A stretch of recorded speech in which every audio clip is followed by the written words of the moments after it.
నమస్కారం, ఆయుష్మాన్ భవాకు స్వాగతం. బ్రెయిన్ ట్యూమర్తో మీరు బాధపడుతున్నారా? తరచూ మీకు తలనొప్పిగా ఉంటుందా? మీకు వికారంగా అనిపిస్తోందా? మీ కండరాల్లో బలహీనంగా అనిపిస్తోందా? ఇలాంటి బ్రెయిన్ ట్యూమర్ సమస్యలకు లేటెస్ట్ మెథడ్స్ గురించి సలహాలు సూచనలు అందించడానికి Yashoda hospital senior neuro surgeon doctor Venugopal గారు 10 స్టూడియోలో ఉన్నారు. మరి వారిని అడిగి మరిన్ని వివరాలు తెలుసుకుందాం. నమస్కారం డాక్టర్ గారు. ముఖ్యంగా బ్రెయిన్కి వచ్చేటువంటి ప్రాబ్లమ్స్లో ఈ బ్రెయిన్ ట్యూమర్ అనేది చాలా ప్రధానమైన సమస్యగా మనం భావించవచ్చు. అయితే అసలు ఏంటండి ఈ బ్రెయిన్ ట్యూమర్ అంటే ఏంటి? రైట్, బ్రెయిన్ ట్యూమర్ అంటే చాలామందికి వినగానే చాలా భయపడతారు. అంటే పాతకాలంలో అలా ఓకే అవుతుంది, బట్ ప్రస్తుత కాలంలో బ్రెయిన్ ట్యూమర్స్ అంటే ఏంటంటే మామూలుగా అయితే మెదడు అంటే స్కల్ ఉంటుంది, మనకి స్కల్ లోపల మెదడు ఉంటుంది. ఈ మెదడుకు వచ్చే రకరకాలైన ట్యూమర్లని ఆర్ కంతులని మనం బ్రెయిన్ ట్యూమర్స్ అంటాము. ఈ బ్రెయిన్ ట్యూమర్స్ ముఖ్యంగా మనం రెండు రకాలుగా విభజించుకోవచ్చు. ఒకటేమో బినైన్ ట్యూమర్స్ అంటాము, రెండోదేమో మ్యాలిగ్నెంట్ ట్యూమర్స్ అంటాము. బినైన్ ట్యూమర్స్ అంటే మెదడు పైన కొన్ని పొరలు ఉంటాయి, we call it meninges. We call it ఆ పొరల్లోంచి వచ్చేది ఏదైతే ఉంటాయో ఆ ట్యూమర్లని మనం మెనింజియోమా అంటాం. అవన్నీ గ్రేడ్ 1 ట్యూమర్స్, అంటే అవన్నీ మెదడుకు సంబంధించినవి కాదు. మెదడు బయట నుంచి వచ్చి మెదడును ఒత్తేయడం వల్ల జరిగే ప్రాబ్లమ్స్ వల్ల పేషెంట్కి సిమ్టమ్స్ వస్తాయి, కాబట్టి వాటిని మనం గ్రేడ్ 1 ట్యూమర్స్ కింద విభజించుకోవచ్చు. కొన్నిసార్లు స్కల్ మీద వచ్చే ట్యూమర్స్, స్కల్ ట్యూమర్స్ అంటాం, అవి కూడా మెదడులోకి వెళ్ళి చొచ్చుకుపోయి పేషెంట్కి ప్రాబ్లం వస్తాయి. వీటిని కూడా స్కల్ ట్యూమర్స్ అంటాము. ఇవి కూడా గ్రేడ్ 1 ట్యూమర్స్ కిందకే వస్తాయి. అంటే ఇవన్నీ బినైన్ ట్యూమర్స్. అంటే ఇవి వచ్చినా కూడా మనం వీటికి ఆపరేషన్ చేసి నయం చేస్తే పేషెంట్ నయమైపోతాడు అండ్ జీవితకాలంలో బాగానే ఉంటాడు. కమింగ్ ఆన్ టు ద ఇంకో ప్రాబ్లం ఏంటంటే, నెక్స్ట్ రకం ఏంటంటే మ్యాలిగ్నెంట్ ట్యూమర్స్. ఉన్న వాటిలో ఇవి కొంచెం ఎక్కువ అన్నమాట. మ్యాలిగ్నెంట్ ట్యూమర్స్ ఏంటంటే మనం క్యాన్సర్ లాంటివి అనుకోవచ్చు. దీంట్లో ఏంటంటే ఈ బ్రెయిన్ ట్యూమర్లు మనం ఎప్పుడైతే మ్యాలిగ్నెంట్ అంటామో దాని గురించే పేషెంట్స్ చాలామంది భయపడేది, బాధపడేది కూడా. ఎందుకంటే ఇది ఒకసారి వస్తే పేషెంట్కి లైఫ్ స్పాన్ అనేది డెఫినెట్గా తగ్గుతుంది. వాటిని మనం ఎంతవరకు పెంచుకోవచ్చు ఏంటి అనే దాన్ని బట్టి మనం ఇప్పుడున్న లేటెస్ట్ టెక్నాలజీ వాడుకోవడం కానీ, ఫ్యూచర్లో ఇప్పుడున్న అడ్వాన్సెస్ జరుగుతున్నాయి కానీ, పాతకాలం కంటే మేము చదువుకున్నప్పుడు కానీ మా సీనియర్స్ ఇనీషియల్గా ఎప్పుడైనా న్యూ సర్జరీ స్టార్ట్ అయింది అప్పటి నుంచి కంటే ఇప్పుడు చాలా లేటెస్ట్ టెక్నాలజీస్ వచ్చాయి, లేటెస్ట్ మెథడ్స్ వచ్చాయి. వాటి వల్ల మనం పేషెంట్ లైఫ్ డ్యామేజ్ కాకుండా ఆర్ ప్రొలాంగ్ చేయడానికి దాని గురించి మనం ఫర్దర్ ట్రీట్మెంట్ అనేది తీసుకుంటాం. సో ముఖ్యంగా బ్రెయిన్ ట్యూమర్స్ అనేది benign and malignant. So malignant ట్యూమర్స్లో మనం వాటిని గ్రేడ్స్ కింద విభజించుకుంటాం. గ్రేడ్ 1 అని, గ్రేడ్ 2 అని, గ్రేడ్ 3, గ్రేడ్ 4 ఉంటాయి. సో మనం డిపెండింగ్ ఆన్ ద గ్రేడ్ బట్టి పేషెంట్ లైఫ్ అని ఎలా ఉంటుందో తెలుసుకోవచ్చు. ముఖ్యంగా ఏంటంటే మనం విభజించుకున్న తర్వాత యూజువల్గా వచ్చే ఎందుకు వస్తుంది, నెక్స్ట్ చాలా పేషెంట్స్ అడిగేవి ఆర్ ఫ్యామిలీ అడుగుకునేది ఎందుకు వస్తాయి ట్యూమర్స్. బ్రెయిన్ ట్యూమర్స్ రావడానికి స్పెసిఫిక్గా ఇది అని కారణం లేదు, బట్ కొన్ని కారణాలు ఉంటే వీళ్ళకు బ్రెయిన్ ట్యూమర్స్ వచ్చే అవకాశాలు చాలా ఎక్కువ ఉంటాయి. ఫర్ ఎగ్జాంపుల్ మనం తీసుకుంటే చిన్నపిల్లప్పుడు కొంతమంది ఎవరికైనా రేడియేషన్ తీసుకున్నాం, రిపీటెడ్గా ఎక్స్రేస్ కానీ, రిపీటెడ్గా సిటీ స్కాన్స్ అయినప్పుడు కానీ వాళ్ళకు తలలోపల జరిగిన రేడియేషన్ వల్ల కొన్ని రకమైన సెల్స్ అనేవి విభజించడం అప్పుడు కొన్ని చేంజెస్ వచ్చి అవి ట్యూమర్ లాగా చేంజ్ అవుతాయి అన్నమాట. అవి స్లోగా పెరిగి దాన్ని గ్రాడ్యువల్గా బ్రెయిన్ ట్యూమర్ కింద రూపాంతరం చెందుతాయి. సో ఇలా వచ్చినప్పుడు ఇది ఒక రేడియేషన్ అనేది ఒక రీజన్. కొంతమందికి ఏంటంటే జన్యుపరమైన సమస్యలు ఉంటాయి, we call it chromosomal or hereditary అంటాం. సో వీటి వల్ల జన్యుపరమైన చేంజెస్ వచ్చినప్పుడు కొన్ని సగరమైన సెల్స్లో మెదడులో కొన్ని ఆస్ట్రోసైట్స్ అని ఉంటాయి, ఆ వాటిలో కొన్ని చేంజెస్ వచ్చినప్పుడు అందులో కూడా ఆ సెల్స్ అన్నీ అబ్నార్మల్గా పెరిగి ఒక కంతిలాగా ఫామ్ అయ్యి మిగతా పార్ట్ ఆఫ్ బ్రెయిన్ని డ్యామేజ్ చేసుకుంటూ పెరుగుతుంటుంది. సో దీనివల్ల ఇది కూడా ఒక రీజన్ అన్నమాట. ఇంకోటి ఏంటంటే కొన్ని రకమైన ఫర్ ఎగ్జాంపుల్ కెమికల్స్ అవి తీసుకున్నప్పుడు వాటి వల్ల కూడా కొన్ని చేంజెస్ జరిగి మనకి ఈ బ్రెయిన్లో కొన్ని సెల్స్ వల్ల చేంజెస్ అయినప్పుడు కూడా ట్యూమర్స్ వచ్చే అవకాశం ఉంటుంది. సో ఈ ట్యూమర్స్ వచ్చినప్పుడు పేషెంట్ ముఖ్యంగా ఈ రకరకాల సిమ్టమ్స్తో వస్తుంటారనమాట. వాటిలో మనం ముఖ్యంగా చెప్పుకోవాల్సింది ఏంటంటే, ఈ పేషెంట్ ఈ బ్రెయిన్ ట్యూమర్స్ వచ్చిన వ్యక్తి డాక్టర్ దగ్గరికి ఎలాంటి సిమ్టమ్స్తో వస్తాడు అంటే, చాలామందికి తలనొప్పి, వాంతులే తెలుసు, బట్ ఇక్కడ రకరకాలైన సమస్యలు ఉంటాయన్నమాట. మనం వీటిని రెండు రకాలుగా విభజించుకోవచ్చు. ఒకటేమో బ్రెయిన్ లోపల నార్మల్గా ఏంటంటే మన స్కల్ పుర్రె ఉంటుంది అనమాట. ఈ పుర్రె లోపల మనకు మెదడుకు అండ్ బ్రెయిన్లో వాటర్ ఉంటాయి, we call it cerebrospinal fluid. ఈ రెండింటి వరకే స్థలం ఉంటుందన్నమాట, దానికి ప్లేస్ ఉంటుంది. సో ఎప్పుడైతే ఈ స్థలంకి ఎక్స్ట్రా వచ్చినప్పుడు ఏమవుతుందంటే లోపల ప్రెషర్ అనేది పెరుగుతుంది. సో ప్రెషర్ పెరిగినప్పుడు ఏం సిమ్టమ్స్ వస్తాయి, బ్రెయిన్లో ఎఫెక్ట్ అయిన అంటే ప్రతి బ్రెయిన్లో ఉన్న మన పార్ట్స్కి ఒక్కొక్క దానికి ఒక్కొక్క ఫంక్షన్ ఉంటుందన్నమాట. ఆ ఫంక్షన్ డ్యామేజ్ అయినప్పుడు పేషెంట్ ఎలాగా వస్తాడు అని. సో తల లోపల ప్రెషర్ పెరిగినప్పుడు యూజువల్గా మనకు తలనొప్పి, వాంతులు, కళ్ళు చూపు మందగించడం, ఇంకొకటి చూపు మందగించడం జరుగుతుంది. దాంతోపాటు ఒకదాన్ని చూస్తే రెండు రకాలుగా రెండు చూసినట్టు పేషెంట్కి కనబడుతున్నాయి. యూజువల్గా ఈ లక్షణాలు ఉన్నాయనుకోండి, యూజువల్లీ మనకు తల లోపల ప్రెషర్ పెరిగింది అని డెఫినెట్గా తెలుస్తుంది. ప్రెషర్ పెరగడానికి కారణాలు ఏంటి? ఒకటేమో ముఖ్యమైన కారణం మనం చూసుకుంటే బ్రెయిన్ ట్యూమర్స్. ఈ బ్రెయిన్ ట్యూమర్స్ అనేవి లోపల గడ్డ పెరిగి మిగతా పార్ట్ ఆఫ్ ద బ్రెయిన్ మీద ఒత్తిడి జరిగినప్పుడు, లేదంటే బ్రెయిన్ లోపల వాటర్ ఫ్లో అవ్వడం జరుగుతున్నప్పుడు, దాన్ని బ్లాక్ చేసినప్పుడు కానీ జరిగేటప్పుడు వచ్చే లక్షణాలు అన్నమాట. అయితే ఏంటంటే మనం బ్రెయిన్ని ముఖ్యంగా 4 పార్ట్స్గా విభజించుకుంటాం. సిమ్టమ్స్ అంటే ఎలాంటి లక్షణాలు ఉంటాయని. సో బ్రెయిన్ మనం దాంట్లో ఫ్రాంటల్ లోబ్ అంటాము, temporal lobe, parietal lobe and occipital lobe. So ఒక్కొక్క పార్ట్ని లైక్ మనం దేశంలో డిఫరెంట్ పార్ట్స్ విభజించుకున్నట్టు బ్రెయిన్లో కూడా 4 పార్ట్స్ లాగా ఉంటాయన్నమాట. సో ఫ్రాంటల్ లోబ్ అనే దాంట్లో ఏంటంటే మనం ఆ పార్ట్ ఫంక్షన్ ఏంటంటే మనం ఆలోచించడం, ఎక్కడ ఎలాంటి మనం డెసిషన్ తీసుకోవాలి, ఎవరితో ఎలా ఉండాలి అనే దాన్ని డెసిషన్ ఉంటుంది అన్నమాట.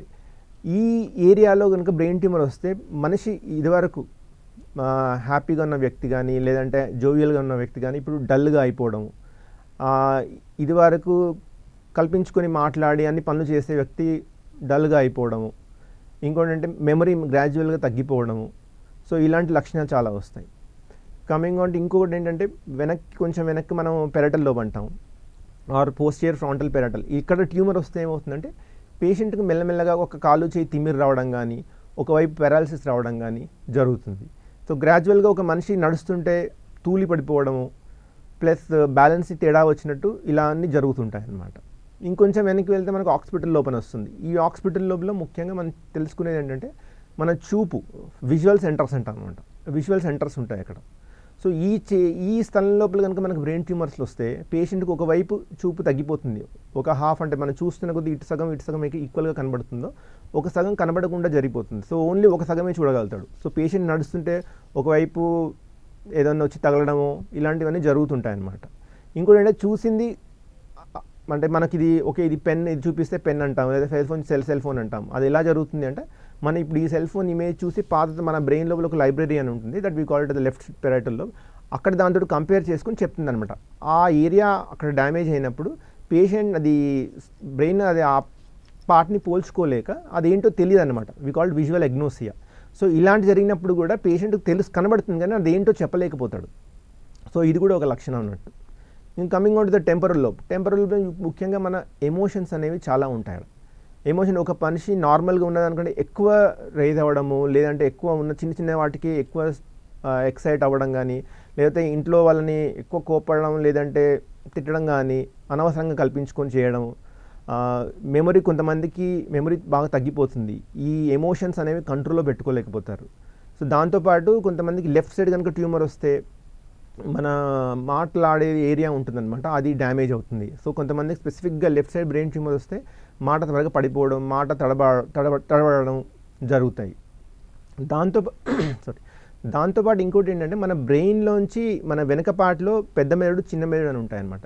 పెద్ద మెదడు కంటే చిన్న మెదడు చాలా ముఖ్యమైనది. ఎందుకు అంటే అక్కడ మనం ముఖ్యమైన రెస్పిరేటరీ సెంటర్ అంటాము, బ్రీతింగ్ సెంటర్, బీపీ కంట్రోల్ దానికి, ప్లస్ మన కాన్షియస్నెస్ అంటే మనకు స్పృహ ఉంది అని తెలియాలడానికి అక్కడ కొన్ని ఏరియాస్ ఉంటాయన్నమాట. ఈ ఏరియాస్ కనుక డ్యామేజ్ అవుతాయి పేషెంట్ చాలా డ్రౌజీగా అయిపోతుంది. రీసెంట్గా we have operated 17 years male with brain stem గ్లయోమా అంటాం. సో ఆ వ్యక్తి 17 ఏళ్ళ వ్యక్తి. సో గ్రాడ్యువల్గా తలనొప్పి వచ్చి వితిన్ 3 to 4 daysలో మత్తులోకి జారిపోయి కోమాలోకి వెళ్ళిపోయారు. సో ఆ ఏరియా అనేది చాలా ముఖ్యమైనది అనమాట. సో అక్కడ వస్తే పేషెంట్కి సడన్గా బ్రీతింగ్ అనేది ఆగిపోవచ్చు, బీపీ ఫ్లక్చువేషన్స్ జరుగుతాయి, అండ్ సడన్గా నడుస్తున్న వ్యక్తి తూలి పడిపోవడం. సో ఇవన్నీ జరుగుతాయి అన్నమాట. దాంతోపాటు ఇంకోటి ఏంటంటే మన బ్రెయిన్ నుంచి శరీరానికి సప్లై చేయడానికి రకరకాల నరాలు వస్తాయన్నమాట.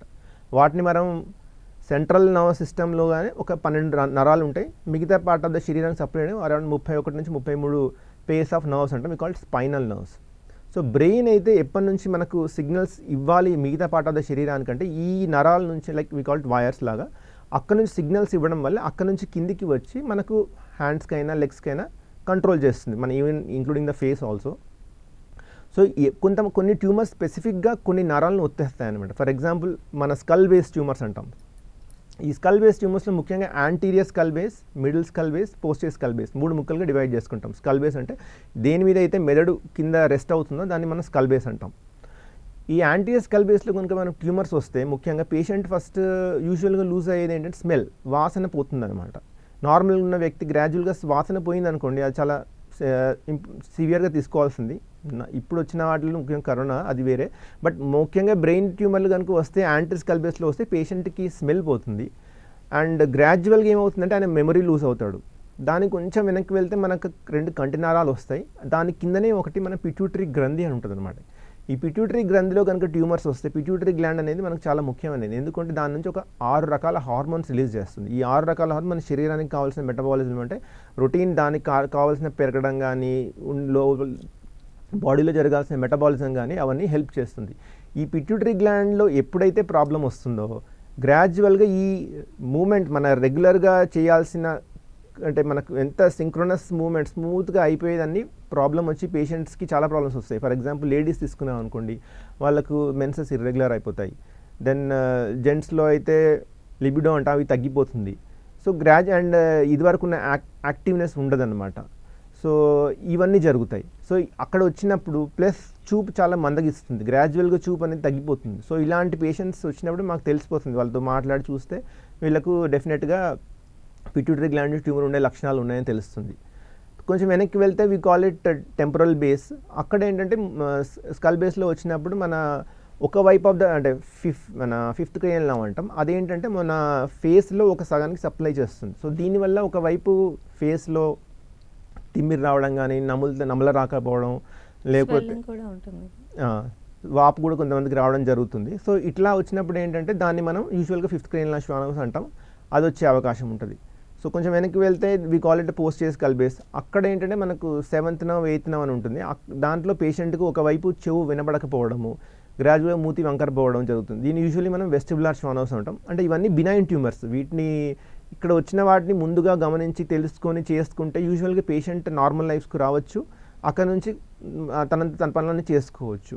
అండ్ ఇంకోటి పోస్టీరియర్ స్కల్ బేస్లో మనం సెరిబెల్లార్ మెనింజియోమాస్ అంటాం. ఈ సెరిబెల్లార్ మెనింజియోమాస్ ఏంటంటే ఇది వచ్చినప్పుడు పేషెంట్ విపరీతమైన తలనొప్పి, వాంతులు కంటిన్యూస్గా అవుతుంటాయి అండ్ పేషెంట్కు తూలి పడిపోతుంటాడు. ఒకవైపు పేషెంట్ వెనక నుంచి చూస్తే ఇనిషియల్గా పేషెంట్ గమనించుకోడు, బట్ వెనక నుంచి చూసి ఒక మనిషి తాగినట్టు నడుస్తున్నట్టు ఫీలింగ్ ఉంటుంది అనమాట. ఎందుకంటే ఆ సెరిబెల్లం అనేది మన నడుస్తుంటే మన గెయిట్ అంటాము, దీన్ని కంట్రోల్ చేస్తుంది. ఎప్పుడైతే ఈ సెరిబెల్లంలో ట్యూమర్ వచ్చిందనుకోండి, మనిషి నడవడానికి తడబడుతుంటాడు, కింద పడిపోతుంటాడు.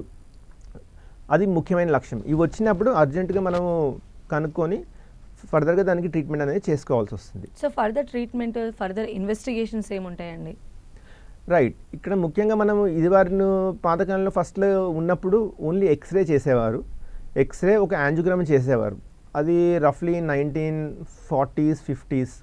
కానీ ఎప్పుడైతే 1970s 80sలో సిటీ స్కాన్ వచ్చిందో అప్పటి నుంచి చాలా రెవల్యూషన్ అనేది జరిగిందనమాట. అంటే ఇంతవరకు చూడాలనుకుంటే అప్పుడు ఓన్లీ ఒక ఎక్స్రే, ఒక ఎన్కెఫలోగ్రామ్ అంటాం, అంటే బ్రెయిన్లోకి ఆర్ స్పైన్లోకి ఒక ఎయిర్ ఇంజెక్ట్ చేసి అసలు అది ఎంతవరకు వెళ్ళింది బ్రెయిన్లోకి అని కనుక్కునేవారు.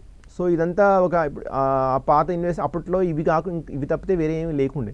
సో లేకపోతే అప్పుడు ఓన్లీ ఒకవైపు స్కల్ ఓపెన్ చేసి ఇటు సస్పెక్ట్ చేసి అలా చూసి ఉందా లేదా అని చేసుకుని it's kind of trial and error మెథడ్లో నడిచేది. ఇప్పుడు మరి nobody wants to go for a trial and error మెథడ్లో nobody wants to get in to. So కాబట్టి ఈ ఇన్వెస్టిగేషన్స్ ఏంటంటే ఒక డాక్టర్ పేషెంట్ పరీక్ష చేసిన తర్వాత ఈయనకు ఈ ట్యూమర్ ఉండొచ్చు అని సస్పెక్ట్ చేస్తాం. సస్పెక్ట్ చేసిన తర్వాత దాన్ని ప్రూవ్ చేసుకోవాలి. ప్రూవ్ ఎలా చేయడం అనేది ఇన్వెస్టిగేషన్స్ అనమాట. ఈ ఇన్వెస్టిగేషన్ చేస్తే మనకు ఎలాంటివి ఉన్నాయి, ఏమున్నాయి, దానికి ఏంటి అని తెలుస్తుంది. దానిలో ముఖ్యంగా మనం చెప్పుకోవాల్సింది సిటీ స్కాన్. సిటీ స్కాన్లో ఒక బ్రెయిన్ అంటే అంటే కాస్ట్ ఎఫెక్టివ్, అంటే ఎంఆర్ఐ కాస్ట్లీ కాబట్టి దానికంటే తక్కువ కాస్ట్లీ కాబట్టి సిటీ స్కాన్ చేస్తాము. సిటీ స్కాన్లో కనుక మనకు యూజువల్గా మోస్ట్ ఆఫ్ ద 95% అన్ని స్కాన్ ఏమైనా ట్యూమర్స్ ఉంటే బయటపడతాయి. ఒక 4 to 5% మిస్ అయ్యే అవకాశం ఉంటుంది. అందు గురించి కాంట్రాస్ట్ ఇవ్వాల్సి వస్తుంది. సిటీ కాంట్రాస్ట్ అంటాం, దాంట్లో యూజువల్గా పికప్ అవుతాయి. సిటీ స్కాన్ కంటే నెక్స్ట్ కమ్స్ ఎంఆర్ఐ. ఎంఆర్ఐ ఏంటంటే మనకు CT scan is like a black and white image, versus MRI is like a colour image. So colour photos as we appreciate అంటే మనకు ఎంత బాగుంటుందో ఎంఆర్ఐ చేసినప్పుడు మన బ్రెయిన్ ట్యూమర్ కూడా చుట్టూ 3D ఇమేజ్ లాంటి ఇచ్చేసి దానికి చుట్టుపక్కల నరాలు ఏమున్నాయి, ఎలాంటి రక్తనాళాలు అడ్డొస్తాయి, దానికి అటువైపు ఇటువైపు ఎంత డెప్త్లో ఉంది, ఆ ఇన్ఫర్మేషన్ అంతా మన ఎంఆర్ఐలో వస్తుంది. ఈ ఎంఆర్ఐ నుంచి ఇంకో దాంట్లో ఏంటంటే ఫర్దర్గా మనకు ఫంక్షనల్ ఎంఆర్ఐస్ అంటాం. అంటే ఫర్ ఎగ్జాంపుల్ ఆ ట్యూమర్ అక్కడ ఉంటే ఎలాంటి ఫంక్షన్స్ని అంటే ప్రాబ్లం చేస్తుంది, మాట్లాడమైన ఏరియా ఉందా లేకపోతే కాలు చేయి ఆడే ప్రదేశం ఏమైనా తేడా ఉందా అని ఫంక్షనల్ ఎంఆర్ఐ ఉంటుంది. ఇంకోటి ఏంటంటే ఇప్పుడు వచ్చిన వాటిల్లో ట్యూమర్ కనబడుతున్నా కూడా దానిలో ఎంతవరకు రక్త ప్రసరణ జరుగుతుంది, ఏ పార్ట్లో రక్త ప్రసరణ తగ్గిపోయింది, ఏ పార్ట్లో రక్త ప్రసరణ పెరిగింది అని కూడా మనం తెలుసుకోవచ్చు. ఇది ముఖ్యంగా ఎందుకు కావాలి అంటే కొన్ని హై గ్రేడ్ ట్యూమర్స్ అంటాం. హై గ్రేడ్ ట్యూమర్స్ వాటిలో బ్లడ్ సప్లై నార్మల్ బ్రెయిన్ కంటే వీటిలో బ్రెయిన్ ఫ్లో అనేది బ్లడ్ ఫ్లో అనేది చాలా ఎక్కువ ఉంటుంది. సో దాన్ని బట్టి మనకు already without opening the skull మనకు తెలిసిపోతుంది ఇది హై గ్రేడ్ ట్యూమర్, ఎందుకంటే దాన్ని బట్టి పేషెంట్ లైఫ్ స్పాన్ అనేది డిసైడ్ అవుతుంది. ఇవి వచ్చాయి. దీంతోపాటు దాంట్లోనే ఎంఆర్ఐలోనే ఇంకా ఎంఆర్ స్పెక్ట్రోస్కోపీ అంటాం. స్పెక్ట్రోస్కోపీ వల్ల మనకు ముఖ్యంగా తెలిసేది ఏంటంటే ఆ ట్యూమర్ లోపల కంటెంట్స్, అంటే అది ఎలాంటి నార్మల్ బ్రెయిన్కి ఈ ట్యూమర్కి ఉన్న లోపల ఏముంది అనేది మనకు ముందే తెలుస్తుంది. ఫర్ ఎగ్జాంపుల్ యాప్సెస్ అనుకోండి, యాప్స్ అంటే ఒక చిన్న చీము లాంటిది పట్టింది అనుకోండి, మనము లోపల ఎంఆర్ స్పెక్ట్రోస్కోపీ చేయగానే మనకు దాంట్లో వచ్చిన అమినో యాసిడ్ పీక్స్ అని ఉంటాయి, అవి కనపడగానే మనకు అది చీము అని తెలిసిపోతుంది. దీనివల్ల ఆపరేషన్ చేసి దాన్ని కంప్లీట్గా నయం చేయొచ్చు. ఇంకొకటి ఉంటుంది టీబీ గడ్డ, అది కూడా ఉంటుంది అనమాట, టీబీ యాప్సెస్ అంటాం. దాంట్లో కూడా లిపిడ్ లాక్టేట్ పీక్ అని వస్తుంది. ఇది ఉంటే ఆటోమేటిక్గా మనకు తెలిసిపోతుంది అది టీబీ లాంటి గడ్డ. సో దీనికి కూడా నయం చేయొచ్చు అన్నట్టు వితౌట్ ఓపెనింగ్, అంటే ఆపరేషన్ చేయకుండానే కొన్ని చిన్న వాటికి చేసుకోవచ్చు. ఇంకా వేరే ఉంటాయి కోలిన్ పీక్స్ అని వస్తాయి. ఇవి వస్తే మాత్రం డెఫినెట్గా అది క్యాన్సర్ వైపే పోయే లక్షణాలు ఉన్నాయని తెలిసిపోతుంది అనమాట. సో ఈ ముఖ్యంగా మనం CT scan, MRI are the major important investigation. ఇప్పుడు ఎంఆర్ఐలో కూడా ఇంకా అడ్వాన్స్ వస్తున్నాయి. సో ఒక్కొక్కసారి ఈ సాఫ్ట్వేర్ అడ్వాన్సెస్ వల్ల ఇంకా కొత్త టెక్నాలజీ వల్ల వీఆర్ ఏబుల్ టు, అంటే ట్యూమర్ లోపల అంటే ఆపరేషన్ ముందే as much amount of information patient ట్యూమర్లోంచి మనం కనుక్కోవడానికి, అండ్ ఇంకా ఏంటంటే ఇప్పుడు వచ్చిన ట్యూమర్ని ఫర్దర్గా ఎంఆర్ఐ ప్లస్ మన హిస్టోపెథాలజీ, అంటే మన ఆపరేషన్ తర్వాత చేసిన దాని ముక్క పరీక్షకు వచ్చిన వాటికి కూడా కంపేర్ చేయడానికి ట్రయల్స్ జరుగుతున్నాయి. వాటి వల్ల ఇంకా పేషెంట్కి ఇన్ఫర్మేషన్ ఇవ్వగలుగుతాము, డాక్టర్ కూడా తెలిసిపోతుంది ఎలాంటి ట్యూమర్ని ముందే డీల్ చేసే, ఎలాంటి ఆపరేషన్ టైంలో ఎలాంటి కాంప్లికేషన్స్ ఆర్ ఎక్స్పెక్ట్ చేయొచ్చు అని ఇవన్నీ చెప్పగలుగుతున్నాయి అనమాట ఇన్వెస్టిగేషన్స్ అన్ని. అలానే యశోదాలో రీసెంట్ అడ్వాన్సెస్ ఏమున్నాయండి, లేటెస్ట్ మెథడ్స్ ఏమున్నాయి దీని నుంచి తప్పించుకోవడానికి? రైట్. సో ఇదివరకు అంటే నార్మల్గా బ్రెయిన్ ట్యూమర్స్ అనగానే చాలామంది భయపడేది అంటే ఇక మనిషికి ఇంకా లాస్ట్ స్టేజ్కి వచ్చాడు, ఇది ఇంకేం చేయలేము అనే అపోహ చాలామంది ఉంది, అది ఇప్పటికి కూడా ఉంది. సో దాంట్లో మనం అంటే ఎందుకు అనేది ఏంటంటే, అంటే బ్రెయిన్ ఒకసారి ఓపెన్ చేస్తే పేషెంట్కి చాలా ప్రాబ్లమ్స్ వస్తాయి, అది ఇంకా ఫ్యూచర్లో కాలు చేయి పడిపోతాయి, చేస్తే ఇంకేమో అయిపోతుందని చాలా అపోహలు ఉన్నాయి. అలా కాకుండా ఏంటంటే మనకు ట్యూమర్ ఏ లొకేషన్లో ఉంది, నేను చెప్పినప్పుడు రకరకాల ఏరియా డివైడ్ చేసుకున్నాం కాబట్టి ఆ లొకేషన్లో ఎక్కడైతే ఉంటుందో దాన్ని బట్టి మనకు పేషెంట్ సిమ్టమ్స్ కానీ ఫ్యూచర్లో వచ్చే కాంప్లికేషన్స్ కానీ అన్నీ డిసైడ్ అవుతాయి. సో ఇవాళ రేపు మనకు నావిగేషన్ అంటే ఫర్ ఎగ్జాంపుల్ లేటెస్ట్ చెప్పుకోవాల్సింది ఏంటంటే మనం ఒకటి నావిగేషన్ అంటాం. నావిగేషన్ ఒకటి, రెండోదేమో చిన్న రంధ్రం, చిన్న హోల్లోంచి మనం ఆపరేషన్ ఎండోస్కోపీ. మూడోది ఏంటంటే నర్వ్ మానిటరింగ్, అంటే ఫర్ ఎగ్జాంపుల్ మనము ఎలాంటి బ్రెయిన్ మనం ఆపరేషన్ చేస్తున్నాం, బ్రెయిన్లోంచి కరెంట్ పాస్ ఎలా కిందికి వస్తుందో దాన్ని మానిటర్ చేయడానికి ఇంట్రాఆపరేటివ్ నర్వ్ మానిటరింగ్ అంటాం. నాలుగోది ఇంట్రాఆపరేటివ్ ఎంఆర్ఐ. ముఖ్యంగా ఈ 4 కింద మనం విభజించుకోవచ్చు. సో దీంట్లో మనం ఫస్ట్గా చెప్పుకోవాల్సింది ఏంటంటే నావిగేషన్ అంటే ఇవాళ రేపు మనకు చాలామంది గూగుల్ మ్యాప్స్ లేనిది ఎక్కడికి వెళ్ళడం, అంటే గూగుల్ మ్యాప్స్ వచ్చిన తర్వాత ఎక్కడికైనా వెళ్ళడానికి చాలా సులువు అయిపోయింది. కాబట్టి ఇదివరకు ఏంటంటే బ్రెయిన్లో ట్యూమర్ ఉన్నా బయటకు కనబడదు, కాబట్టి వాళ్ళు ఏం చేసేవాళ్ళు పెద్దగా కట్ చేసి బుక్ అంతా తీసేసి చాలా ఎక్కువ బోన్ ఎక్స్పోజ్ చేసుకొని దెన్ లోపలికి వెళ్ళేవాళ్ళు. ఎందుకు అంటే ఓకే ఇక్కడ ఉండొచ్చు అనే జస్ట్ గెస్ వల్ల అని చేసేవాళ్ళు. ఇప్పుడంటే ఎక్కడైతే నావిగేషన్ మనకు వచ్చిందో సో దాన్ని బట్టి మేము ఒక సాఫ్ట్వేర్ ఉంటుంది, దానికి ముందే ఆపరేషన్ ముందు ఒక స్కాన్ చేసి అందులో లోడ్ చేయగానే కంప్యూటర్ హెల్ప్ చేస్తుంది మనకు. ఎక్కడ ఒక ప్రోబ్ ఇస్తాడు, ఆ ప్రోబ్ మనం పేషెంట్ స్కల్ పైన పెట్టినప్పుడు అది మనకు స్కల్ పైనుంచి ఎంత డెప్త్లో ట్యూమర్ ఉంది, ముందు వెనక అన్నీ ఎక్కడ దాని లొకేషన్స్ అని చెప్తుంది అనమాట. సో దీన్ని బట్టి మనకి ఎగ్జాక్ట్గా ఎంత కావాలో అంతే కట్ చేసుకోవచ్చు. ఇదివరకంటే మొత్తం జుట్టు అంతా తీసేసేవారు, అవన్నీ చేసేవాళ్ళు. ఇప్పుడు అవన్నీ తీయాల్సిన పని ఉండదు. ఓన్లీ చిన్నగా ఎంత అయితే కావాలో maybe 3 centimetres or 4 centimetres or 5 centimetres linear incision, అంటే ఒక నిలువు కోత లాంటివి పెట్టేసి మనం అక్కడే ఎక్స్పోజ్ చేసుకుంటే పేషెంట్ కూడా కాస్మెటిక్గా చాలా బాగుంటుంది. కాబట్టి ఈ నావిగేషన్ అనేది ఇదివరకు లేదు, ఇప్పుడు వచ్చింది కాబట్టి ఇది ఉందన్నమాట. రెండోది ఏంటంటే నెక్స్ట్ చెప్పినట్టు నేను ఎండోస్కోపీ అంటాం. ఎండోస్కోపీ అంటే ఇదివరకు ఫర్ ఎగ్జాంపుల్ పిట్యూటరీ గ్లాండ్ వచ్చినప్పుడు కొంతమంది ఇదివరకు మొత్తం స్కల్ అంతా ఓపెన్ చేసి లోపలికి వెళ్ళి తీసేవారు. సో అలా కాకుండా ఇది నార్మల్ రంధ్రాలు ఉంటాయి అనమాట. ఫర్ ఎగ్జాంపుల్ ముక్కు రంధ్రాల నుంచి మనం లోపలికి వెళ్ళి ఇక్కడ నుంచి రఫ్లీ 7 to 9 సెంటీమీటర్స్ డెప్త్ లోపల ఒక ట్యూమర్స్ ఉంటాయి, పిట్యూటరీ గ్లాండ్ ట్యూమర్స్ అని. అక్కడ నుంచి వెళ్ళి మనం తీసేసామనుకోండి, పేషెంట్కి బయట కోతలు ఏమి ఉండవు, ప్లస్ ఏంటంటే మొత్తం ట్యూమర్ కూడా ఈజీగా వచ్చేస్తుంది, కాంప్లికేషన్స్ లేకుండా. This is another technique where endoscopic surgery అనేది కూడా చాలా ముఖ్యంగా చెప్పుకోవాల్సింది. ఇక మూడోది intraoperative nerve monitoring. For example మనం ఒక పేషెంట్కి ఒక ట్యూమర్ అనేది ఏదర్ బ్రెయిన్లో కానీ స్పైన్లో కానీ ఉందనుకోండి. సో మనం ఆపరేషన్ చేసే సమయంలో దానికి ఏమైనా అది పక్కన ఉన్న నార్మల్ నరాలకు తగిలి ఆపరేషన్ జరిగినప్పుడు పేషెంట్కి పెరాలిసిస్ వచ్చే అవకాశం చాలా ఎక్కువ ఉంటుంది. విచ్ ఇస్ అంటే చాలా మంది పేషెంట్ భయపడే దీని గురించి, పెరాలిసిస్ వస్తే ఎట్లా అని. సో అది ఉన్నప్పుడు మనం ఏం చేయాలంటే పేషెంట్కి మత్తి ఇచ్చిన తర్వాత ఈ నర్వ్ మానిటరింగ్ అని పెడతాం అనమాట. బ్రెయిన్ నుంచి కింద కాళ్ళ వరకు ఏదైతే కాళ్ళు మనం ఎక్స్పెక్ట్ చేస్తున్నామో, కాళ్ళు కానీ చేయి కానీ వీక్నెస్ వచ్చే అవకాశం ఉంటుందో అటువైపు మొత్తం కనెక్షన్ ఇచ్చి చూస్తాం. సో బ్రెయిన్ నుంచి కంటిన్యూస్గా సిగ్నల్స్ ఇస్తే ఆ వైర్లోంచి అలానే కిందికి కాలు వరకు వస్తుంది. సో ఇలా వచ్చినప్పుడు ఏంటంటే మనకు ఆపరేషన్ ముందే ఎంత బేస్ లైన్ అంటే ముందు ఎంత కరెంట్ వస్తుంది అని ఒక ఐడియా ఉంటుంది. ఈ ఐడియా వచ్చిన తర్వాత మేము then we will start the surgery చేస్తున్న సమయంలో రెగ్యులర్గా మధ్య మధ్యలో కరెంట్ ఇచ్చుకుంటూ చూస్తుంటాము. సో అంతే కరెంట్ మెయింటైన్ అవుతుందా లేదా అని. సో ఆపరేషన్ మధ్యలో ఎప్పుడైనా కొంచెం తక్కువ పోయింది అంటే కరెంట్ అనేది తగ్గిపోయింది అనుకోండి, we can immediately stop the surgery or we can wait in between so that మళ్ళీ ఆ కరెంట్ మళ్ళీ వెనక్కి రావడానికి it will take some time రావడానికి అనమాట. అలా వచ్చిందనుకోండి మనం డెఫినెట్గా ఆపరేషన్ తర్వాత పేషెంట్ పెరాలిసిస్ రాదు అని చెప్పుకోవచ్చు. ఇదివరకు ఏంటంటే ఇది మధ్యలో తెలియనప్పుడు మన సర్జరీ చేస్తూ కంటిన్యూ అయిపోయేది అనమాట. సర్జరీ చేస్తూ కంటిన్యూ అయిపోయింది, తీరా ట్యూమర్ వచ్చేసింది. బట్ థింగ్ ఈజ్ దట్ అక్కడ కరెంట్ అనేది తగ్గిపోయింది, అది మధ్యలో మనకు తెలియదు. ఈ ఇంట్రాపరేటివ్ న్యూరో మానిటరింగ్ ఉంటేనే మనకు సర్జన్కి అక్కడ తెలిసిపోతుంది మధ్యలో ఇక్కడ ప్రాబ్లం అవుతుంది అంటే ఆ సర్జరీ టెక్నిక్స్ కానీ కొన్ని చేంజెస్ చేసుకోవడం, లేదంటే వేరే ఇన్స్ట్రుమెంట్ పెట్టి వాడడము, లేదంటే వేరే క్యూసా అని ఉంటుంది.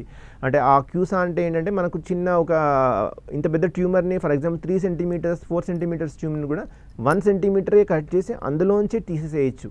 అది ఒక అల్ట్రాసానిక్ వేవ్స్ పంపించి దాన్ని చిన్న చిన్న ముక్కలాగా చేసేసి అది ట్యూమర్ని మొత్తం సక్ చేసేస్తుంది. సో దీని గురించే మనము ఎక్కడ ఎలాంటివి వాడాలి, సర్జన్కి ఇంకేమైనా ఎక్స్ట్రా ఏమైనా ఇన్స్ట్రుమెంట్స్ కావాలా అనేది ఈ ఇంట్రాపరేటివ్ న్యూరో మానిటరింగ్ అనేది మనకు చెప్తుంది. సో దీనివల్ల డెఫినెట్గా ఆపరేషన్ అయిపోగానే డాక్టర్ కెన్ బీ కంఫర్టబుల్, డెఫినెట్గా 100% చెప్పగలుగుతాం ఈ పేషెంట్కి పెరాలిసిస్ రాదు అని. ఇదివరకు కాలంలో అవి చెప్పలే అంటే కావచ్చు, వెయిట్ మత్తులోంచి బయటకు వచ్చేంత వరకు it's a kind of suspense for the doctor, anaesthetist as well for the patient. So ఇప్పుడు ఏంటంటే ఇవన్నీ సర్జరీ టైంలోనే మనకు రియల్ టైంగా తెలిసిపోతుంది. అంటే సర్జరీ చేస్తున్న సమయంలోనే మనం ఏమైనా ఫర్దర్గా డ్యామేజ్ జరుగుతుందా, జరిగే అవకాశం ఉందా అని కూడా మనకు అప్పుడే తెలుస్తుంది. కాబట్టి మనం ఇమ్మీడియట్గా మనం దాన్ని తీసుకొని కొన్ని మందులు ఇవ్వడం కానీ, కొన్ని దాని మీద దాని ట్రీట్మెంట్ ప్లాన్ చేయడం, సర్జికల్ ప్లాన్ చేయడం కానీ జరుగుతుంది. ఇంకా నెక్స్ట్ వచ్చింది ఏంటంటే ఎలా ఇవాళ రేపు మనకు రియల్ టైం అంటే అప్పుడు టైం అంటే ఇప్పుడు చూడండి మనకి ఎక్కడ ఎనీ పార్ట్ ఆఫ్ ద కంట్రీలో ఏం జరిగినప్పుడు within few seconds or మినిట్స్లో మనకి ఇన్ఫర్మేషన్ రావాలనుకుంటున్నప్పుడు సర్జరీ టైంలో కూడా we also want the same thing అన్నమాట. For example when you are operating, tumour మొత్తం తీసేసామా ఉందా, ఇంకెక్కడైనా మిగిలిందా, ఇవి తెలుసుకోవాలనుకుంటే చాలామందికి ఆపరేషన్ చేసిన తర్వాత మళ్ళీ నెక్స్ట్ డే ఆర్ మళ్ళీ తర్వాత ఎంఆర్ఐ చేసినప్పుడు మళ్ళీ ఎక్కడైనా మిగిలిపోయింది అనుకోండి. సో అది పేషెంట్కి ఛాలెంజే, డాక్టర్కు ఛాలెంజే. సో కాబట్టి మనకు సర్జరీ టైంలోనే కనుక మనకి ఎంఆర్ఐ ఉందనుకోండి, సో మనం ఏం చేస్తామంటే యూజువల్గా రొటీన్గా ఆపరేషన్ జరుగుతుంది, ఇక్కడ ఆపరేషన్ థియేటర్లోనే మనకి ఎంఆర్ఐ ఉంది. సో కాబట్టి మనం ఆపరేషన్ స్టార్ట్ చేస్తాము, దెన్ వీ విల్ కంటిన్యూ. ఇవన్నీ నావిగేషన్, మైక్రోస్కోప్, క్యూసా, ఎండోస్కోప్ ఇవన్నీ పెట్టుకొని మనం ఆపరేషన్ చేస్తుంటాం. గ్రాడ్యువల్గా మనం ఒక స్టేజ్కి వచ్చిన తర్వాత without damaging the patient as much as tumour అంటే ఎంతవరకు సాధ్యంగా సేఫ్గా తీయగలుగుతాం అంతవరకు తీసిన తర్వాత then usually we will send the patient, అంటే మనకు పేషెంట్ని మళ్ళీ మనం ఎంఆర్ఐకి పంపిస్తాం. ఎంఆర్ఐలో మనకు మొత్తం అంతకుముందు జరిగిన ఎంఆర్ఐని ఇప్పుడు మొత్తం ఎంఆర్ఐ కంపేర్ చేసుకుంటే మనకు క్లారిటీ వస్తుంది ఇంకెక్కడన్నా ఏమైనా మిగిలిందా అని.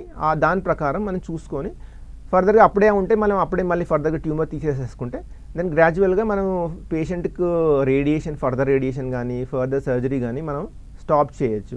అండ్ ఈ రక్తనాళాలన్నీ మనం డ్యామేజ్ చేసుకోకుండా ఉంటే పేషెంట్ పెరాలిసిస్ కూడా చాలా తగ్గిపోతుంది అనమాట. Right, thank you so much అండి వేణుగోపాల్ గారు. ఇది ఇవాల్టి ఆయుష్మాన్ బాబా. నెక్స్ట్ న్యూస్ అప్డేట్స్ కొనసాగుతాయి. చూస్తూనే ఉండండి 10 TV, జనం కోసం నిజం కోసం.